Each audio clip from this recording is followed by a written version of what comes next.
네, 안녕하세요. 저 중앙일보 전영기 칼럼니스트입니다. 이게 4.15 총선 평가 중에서도 저는 수도권 참패원이 이렇게 심재철 부의장 대표께서한테 주셨는데,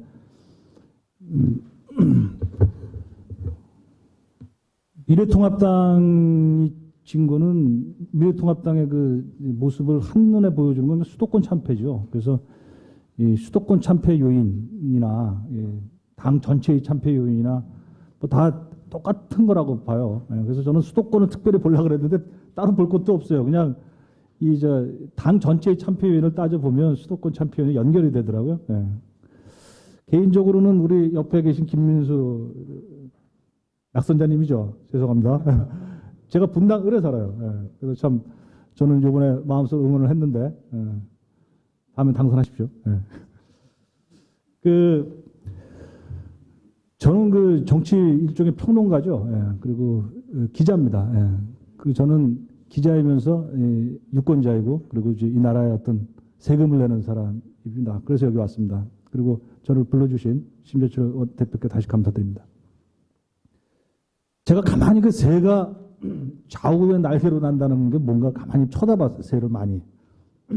근데 실제로 새가 말이죠. 한쪽 날개가 강한 새들이 있어요. 분당에서도 이렇게 까치 같은 걸 보면, 개도 마찬가지예요. 개도 왼쪽 다리가 이렇게 쩔룩거리는 개드가 있어요. 한쪽 다리가. 그 특징을 보면 새 같은 경우는요, 실제로 양쪽을 막 날개짓을 해도 이렇게 빙글빙글 돌더라고요. 근데 사실 한쪽으로 기우는 건 사실은 괜찮아요. 그냥 그래도 살아있음이니까. 결국 빙글빙글 돌다가 떨어집니다. 추락을 합니다. 저는 이 새가 좌우의 날개로 난다는 말이 참 생각할수록 새롭게 다가오는 것이, 이 여야가 건강하게 날개짓을 잘 해야 나라가 오래 갑니다. 한쪽 날개가 너무 세면 뭐 한쪽으로 가는 건 상관이 없어요. 뭐 어차피 사는 거니까 그렇게. 근데 그러다 추락을 하니까 문제 아니겠습니까? 리영이라는 분이 돌아가실 때 그 책을 보면, 대화라는 책인가 거기 보면 또 시계추 얘기를 하더라고요. 시계가 왔다 갔다 하는데, 그때는 이제 우파라고 할 수 있어요. 우파가 센 시대인데, 이렇게 시계추가 이렇게 올라갔다가 딱 멈춘다고 생각해 보자는 거죠. 그러면은 시간이 멈춰버린다는 거죠. 세상 사람들은 시간은 실제로 흘러가는데 한쪽으로 올라가서 내려오지 않는 시계추는 그걸 보는 사람들한테 거기서 머물게 만든다. 시간의 흐름을 잡을 수가 없게 만든다. 공간적으로 땅에 떨어지고 시간적으로 흘러가면 알 수 없는 나라는 망하는 나라죠. 바로 이 나라가 망하게 되었습니다.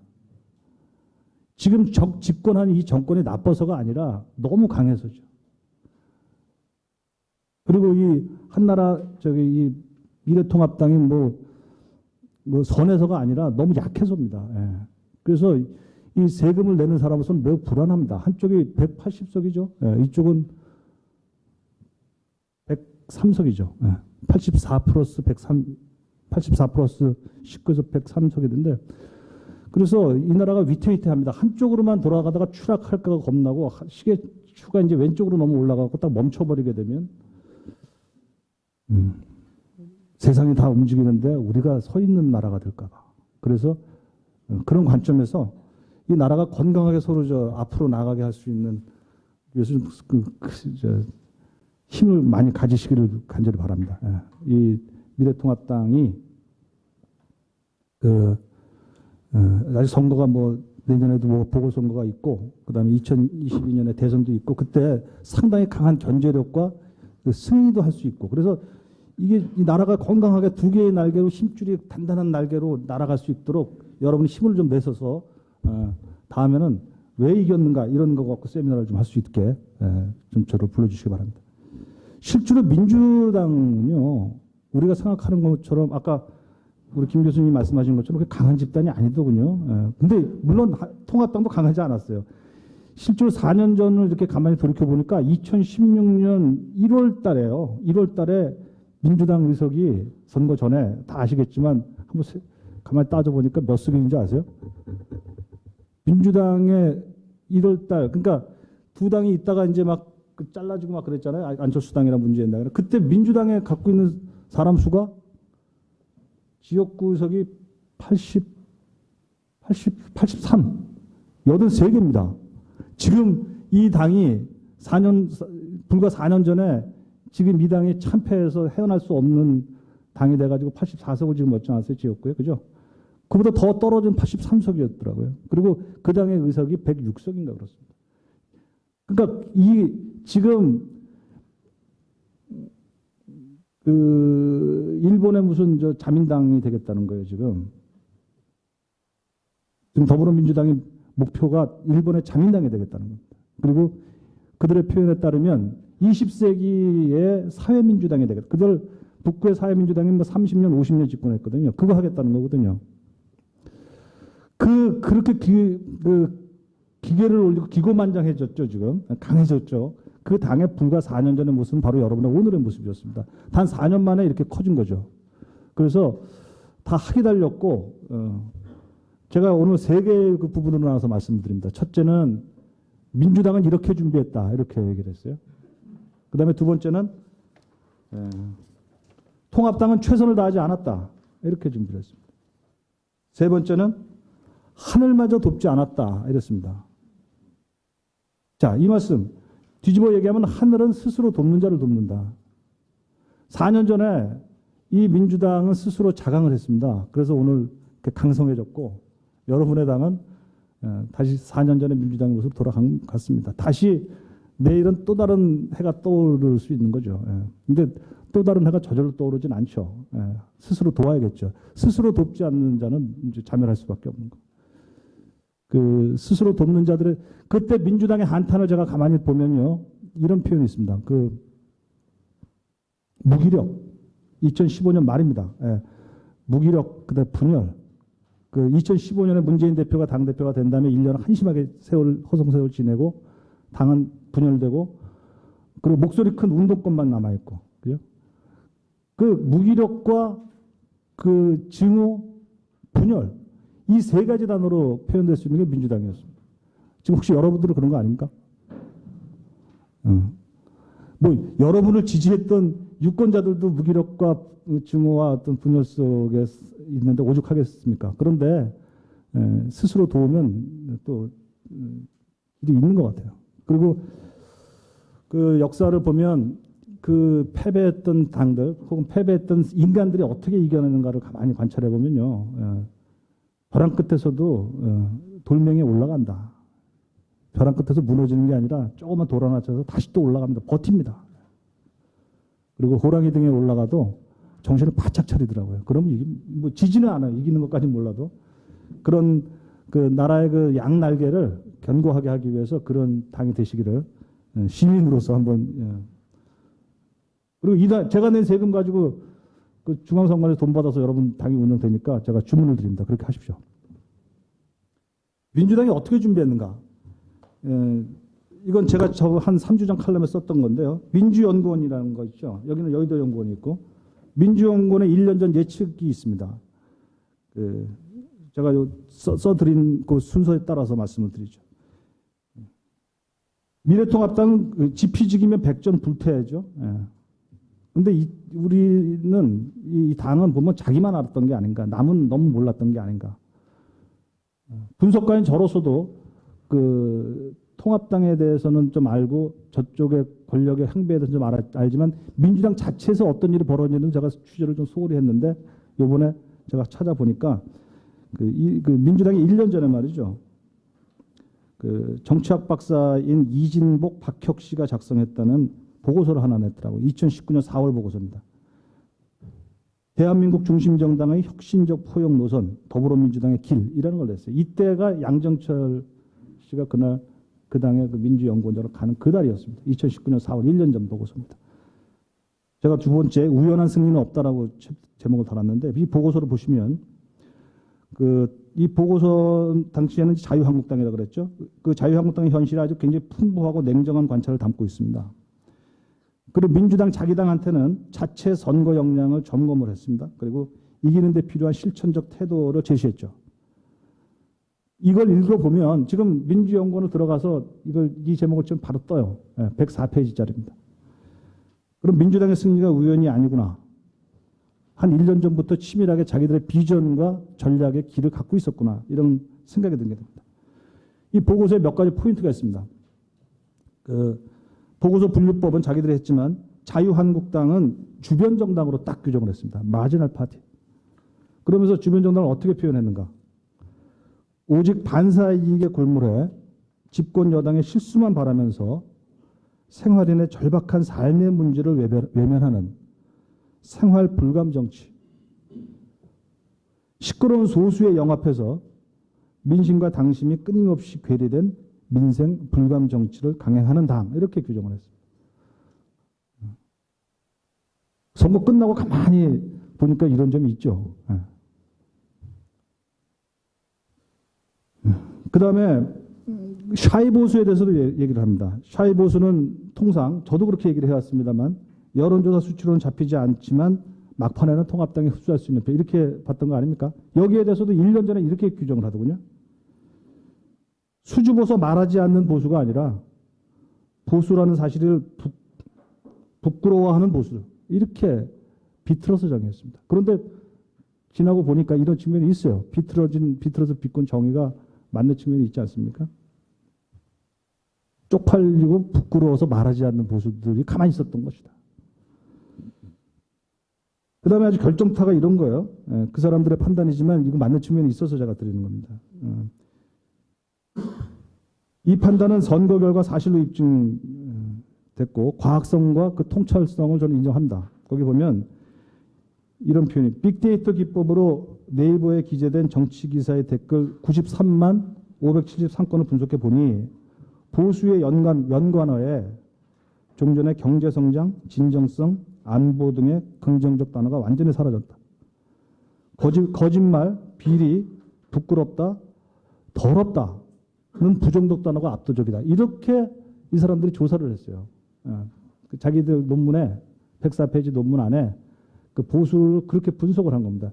저들은 그러니까 민주당은 통합당이 좋게 여기는 그 보수의 그 조사를 이렇게 했습니다. 그리고 조사라는 건 굉장히 데이터가 있어요.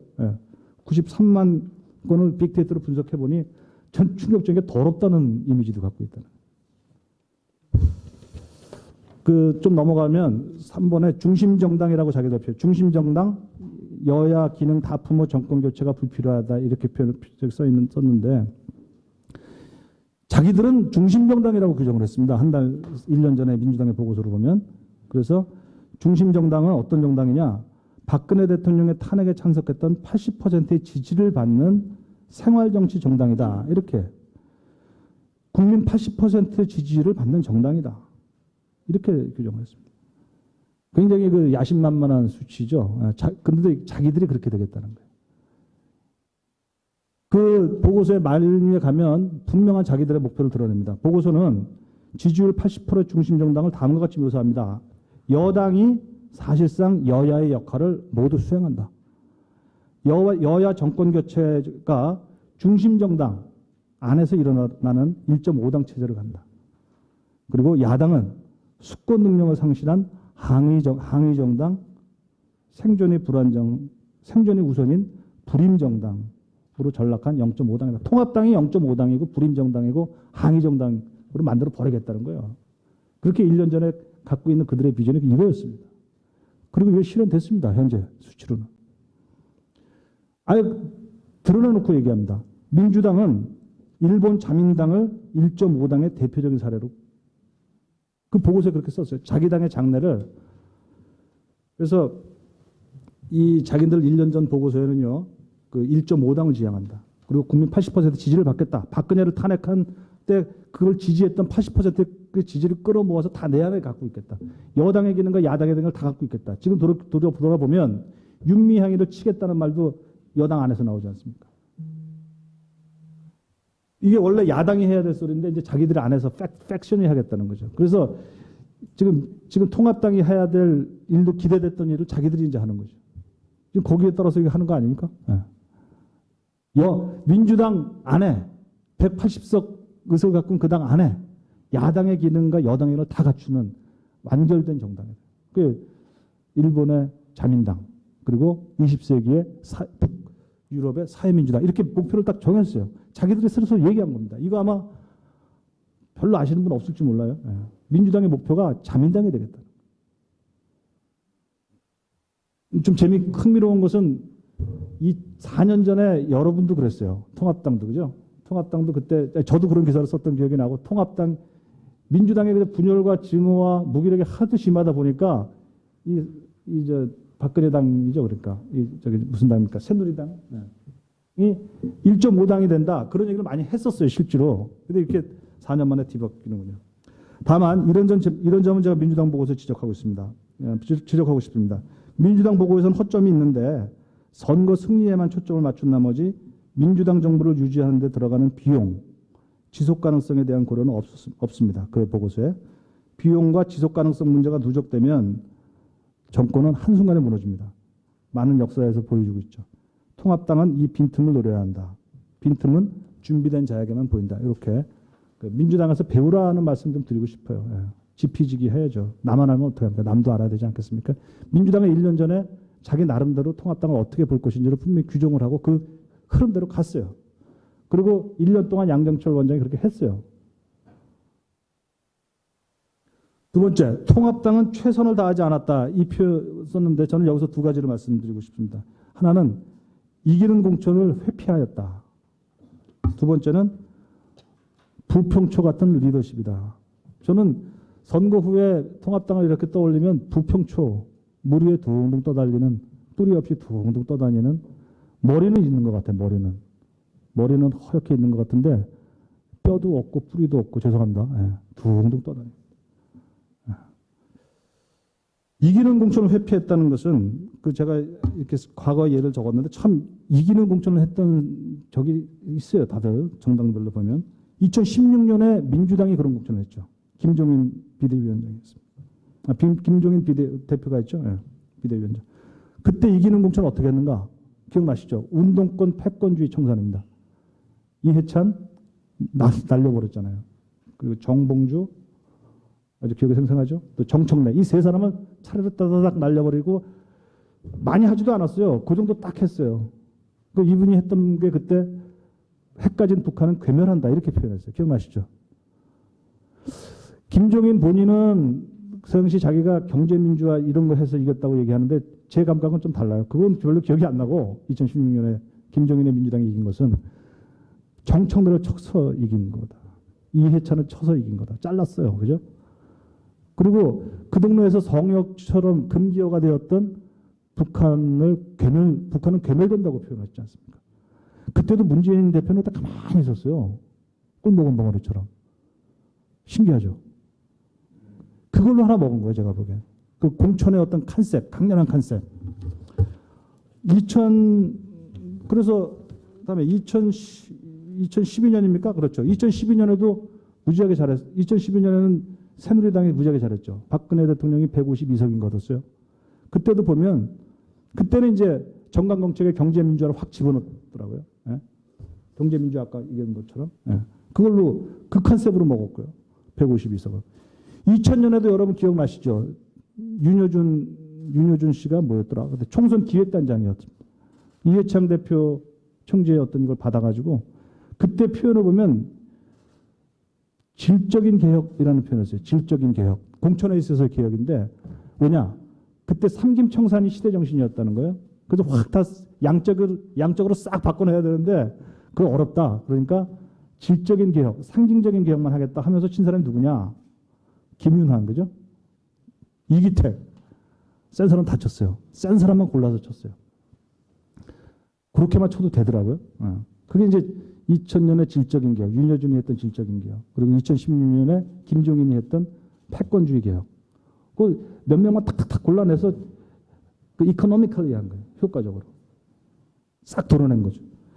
1996년에는 정치 좀 오래 좀 하신 분 다 아실 거 아닙니까? 그때 서울에서 YS당이 일석을 했어요. 서울에서 여당이 일석한 거 참 어렵잖아요, 일당. 그때 왜 했냐? 이재호, 김문수, 홍준표. 김영삼 대통령이 이 사람은 알아서 한 게 아니잖아요. 그러니까 여론조사 공천 그때 처음 한 거 아닙니까? 과학 공천을 했어요. 이기는 공천을 한 것이죠. 지금 올해 2020년에 통합당이 이기는 공천을 했습니까? 예. 저는 관찰자지만 저는 화가 사실 납니다. 알 수가 없는 거 무슨 컨셉이에요? 이거 죄송한 얘기지만 무슨 청년 예. 벨트? 나는 그게 저도 계속 정치 기사를 써왔지만 그런 컨셉이 있는지도 몰랐어요.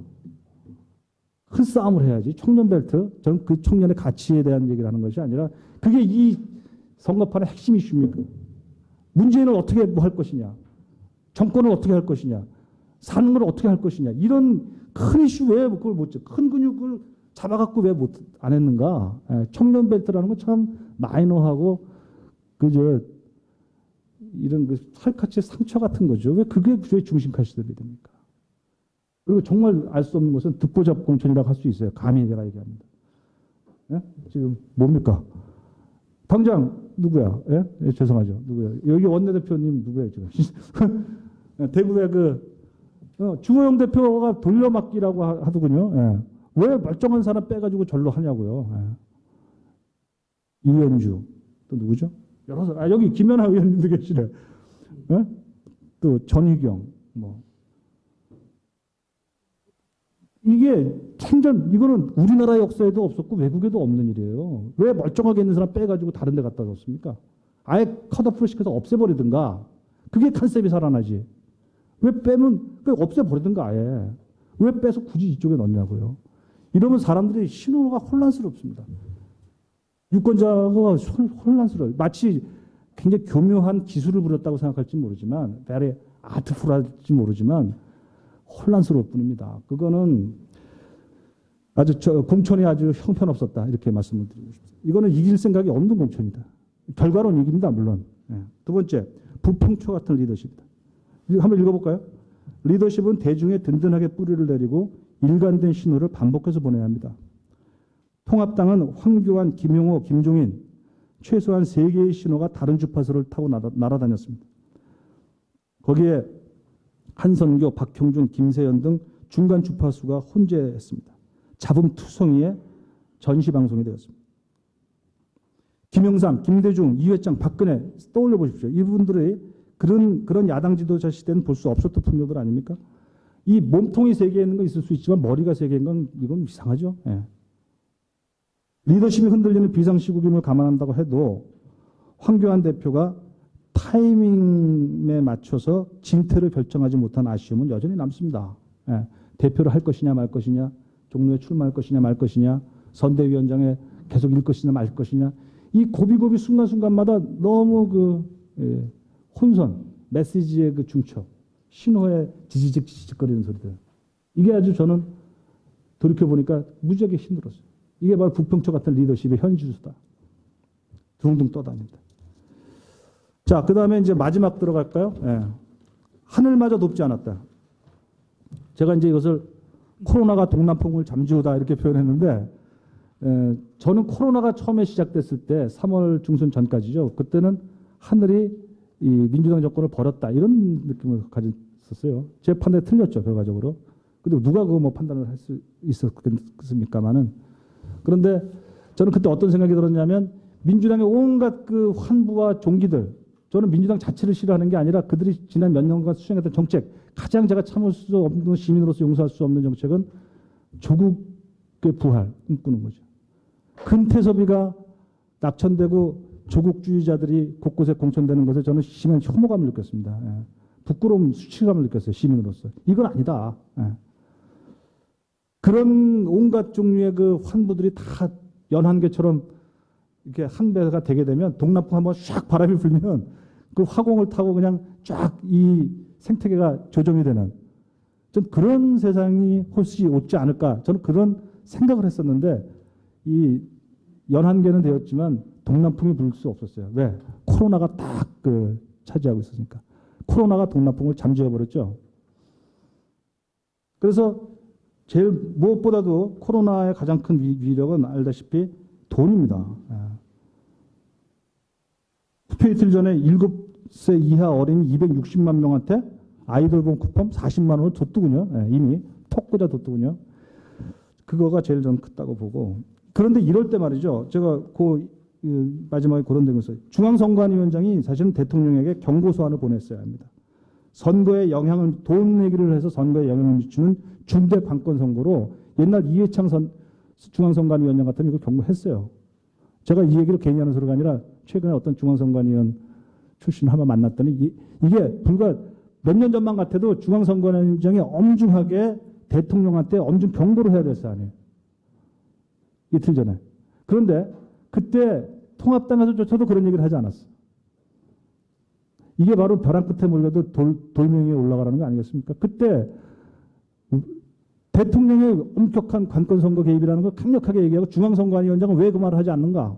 이거를 옛날에 김영삼 같으면 김대중 같으면 용서 안 하죠. 두 번째는 트럼프 대통령이 3월 15일에 1조 달러를 풀기로 하면서 문재인 대통령의 돈 풀기가 정당화되었죠. 그죠? 세 번째는 코로나19가 블랙홀이다. 모든 선거 이슈를 잠재웠다는 건 우리가 아는 바고. 그래서 갑자기 이 민주당은 그동안 정권을 잡았으면서도 야당스럽게 굴었는데 갑자기 코로나 시대에 와가지고는 굉장히 여당다워졌어. 안정. 그죠? 네. 그리고 사실 통합당도 열심히 그 안정적인 모습, 그 원칙적인 모습을 보였는데 갑자기 코로나가 와서는 우왕좌왕 해버려가지고 이게 참 모든 걸 헝클어놨다 이렇게 볼 수가 있겠습니다. 예.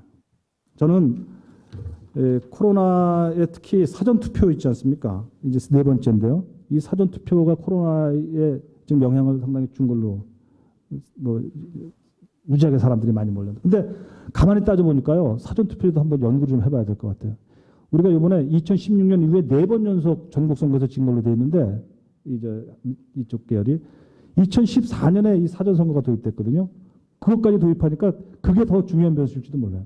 2014년에 지금 이 통합당 계열이 뭐죠? 지방선거에서 졌어요. 2014년에. 2016년에 물론 졌고 2017년에 대선에 졌고 2018년 지방선거 졌고 이번에 총선 졌고 5번을 연속 진 이유 중에 사전선거 자체가 나쁘다는 건 아닌데 잘 보셔야 됩니다.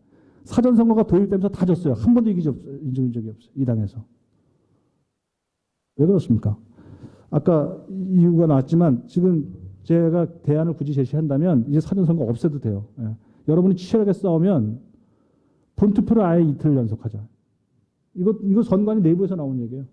사전선거 때문에 이렇게 불공정 논란이 벌어지니 아예 화요일 수요일 그냥 본투표를 딱 하더니 옛날에 김대중 대통령이 95년인가 3년인가 그랬죠. 13일 단식 수행해가지고 지방선거 해냈잖아요. 그러고 나서 민주당의 물적 기반이 바뀝니다.